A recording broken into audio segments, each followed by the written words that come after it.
Lockdown के हालात की वजह से बड़े पैमानों पर कारोबार का नुकसान हो रहा है। यहाँ तक कि कौमी परचम तिरंगा बनाने वाले इदारे मराठवाड़ा खादी ग्राम उद्योग समिति को भी इस मर्तबा बड़े पैमाने पर मंदी के हालात का सामना करना पड़ रहा है। नांदेड़ का यह इदारा मुल्क के उन चुनिंदा इदारों में से है जहाँ पर कौमी परचम तिरंगा तैयार किया जाता है। खादी के कपड़े से तैयार होने वाले इस तिरंगे को उसके मखसूस अंदाज में यहाँ कारीगर तैयार करते हैं। 26 जनवरी यौम जमहूरिया और 15 अगस्त यौम आज़ादी, इन दो खुसूसी कौमी त्योहारों के लिए मुल्क के मुख्तलिफ शहरों में यहाँ से तैयार होने वाले परचम मुहैया किए जाते हैं। स्कूल, कॉलेज, यूनिवर्सिटी और सरकारी दफ्तरों में परचम कुशाई के लिए इस्तेमाल में लाए जाने वाले तमाम साइज के तिरंगा परचमों की यहाँ से सप्लाई की जाती है, जिसके लिए हर साल इन्हें 80 से 85 लाख रुपए की आमदनी होती है। लेकिन इस मरतबा लॉकडाउन की वजह से बहुत से इदारे बंद है, जिसकी वजह से इस मरतबा महज 35 लाख रुपए ही की आमदनी पर इक्तिफा करना पड़ा। लॉकडाउन की वजह से हुए नुकसान का असर यहाँ काम करने वाले कारीगरों को भी बर्दाश्त करना पड़ रहा है।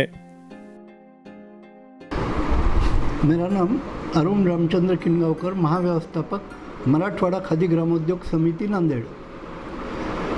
मुझे पहले ये बोलने में बहुत आनंद होता है कि अपने देश में सिर्फ दो ही जगह राष्ट्रध्वज की निर्मित केंद्र है। उसमें महाराष्ट्र में नांदेड़ का नाम है और कर्नाटक में हुबली से आता है। अपना राष्ट्रध्वज अपने देश में 16 प्रांत में वितरित होता है। जम्मू कश्मीर से लेकर कन्याकुमारी तक राष्ट्रध्वज अपना जाता है। दिल्ली के लाल किले पर भी अपना राष्ट्रध्वज फहराता है।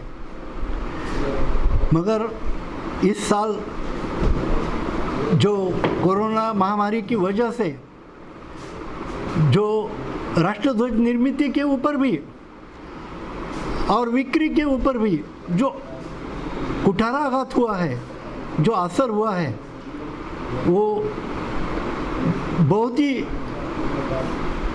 असुविधाजनक है। हमारा 1 मई से 15 अगस्त तक का गए साल का बिक्री का जो फिगर है वो 76 लाख का था, मगर ये साल में सिर्फ 34 लाख का बिक्री है। हमारे जो कारीगर है उनको काम नहीं मिला है। अपना ये वस्त्र जो बुनाई का जो काम है वो गए 4 महीने से मिला नहीं है करके वो भी परेशान हैं। उनकी उपास मार चल रही है। जो ध्वज करने वाले कारीगर हैं उनको भी जल्दी कपड़ा नहीं पहुंचा। मिल बंद थी, जहाँ मिल से आता है वो अहमदाबाद से आता है कपड़ा, हमारा यहाँ से जाके धो के अहमदाबाद से आता है बीएमपी मिल से, तो वो मिल भी 3 महीने बंद थी। तो भी हमारे कारीगरों ने जान की बाजी लगाकर रात दिन एक करके राष्ट्रध्वज जो मांगनी थी वो पूरी की है। मगर मांगनी अत्यल्प थी। इस साल सिर्फ 2600 ध्वज हमारे बिक्री हुए हैं। ये खादी के ऊपर बहुत कुठाराघात हुआ है कोरोना की वजह से, इतना मेरा कहना है। सर, कितने मजदूर यहाँ पर काम करते थे और कितनों को इससे इफेक्ट हुआ है? हमारे पास में जो बुनाई करने वाली कामगार महिला है वो 600 है।